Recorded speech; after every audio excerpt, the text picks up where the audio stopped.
Dan McClory in Irvine, California. He's the managing director and head of China for Boustead Securities. So Dan, what do you make of this summit? What was different this time around from previous gatherings we've seen? Well, I think the summit is notable for a number of reasons, and I agree with the theme of multilateralism as kind of carrying the day. But remember, this multilateralism has been created by developing at their time as opposed to developed countries. So I think it's pretty special in that regard. But I also think the call to action from Mr. Xi as he summarized things today was pretty important.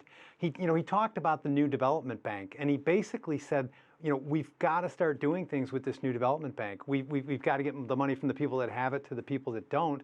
And he called on all the other members of the BRICS to sort of do their fair share, which is very interesting to me. It's sort of the economic equivalent of NATO and President Trump saying, you guys in NATO got to get with the program. And so Mr. Xi, I think, was really rallying the troops around the new development bank because it's been established, which is no small feat. But it really needs to kick into gear and to be that IMF or that World Bank for the BRICS nations. And this new development bank, established in 2014, was formerly known as the BRICS Development Bank. Dan, how far has this bank come? And what about extending membership to non-BRICS countries? Those are some great points. And, its charter allows for up to 20% of the membership to be constituted from non-BRIC countries or developed countries. So far, not a single non-BRIC nation, not a single developed country has joined.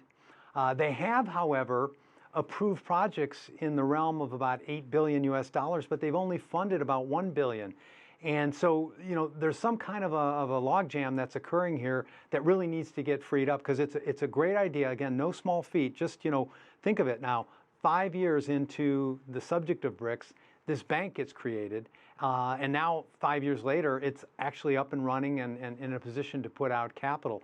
But as I mentioned, Mr. Xi wants them to really get moving and start doing what they were chartered to do. The theme of this year's summit was economic growth for innovative future. And when you think about innovation, of course, you may think about Chinese telecom giant Huawei.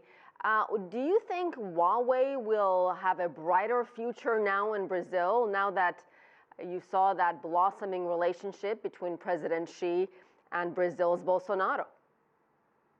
That's a great observation. As we know, Bolsonaro is kind of referred to as the Trump of the tropics, and he's a pretty headstrong guy. He is somewhat of a nationalist, and so for him to come together in this forum after having previously made some pretty strong statements about China says a lot. So of course he actually went to China and he really patched things up, I think, with Mr. Xi. So is Brazil a shining example of innovation in the world or even within the BRICS today? Probably not. Can China help Brazil in that drive to innovation? They absolutely can. Can they help them with their telecom infrastructure and 5G connectivity? Of course they can. So this is where China will continue to play a leadership role amongst a group that I would no longer call peers, because China has clearly graduated from that developing into the developed, and they've really moved on to a different level. All right, we'll leave it there. Dan McClory, thank you so much.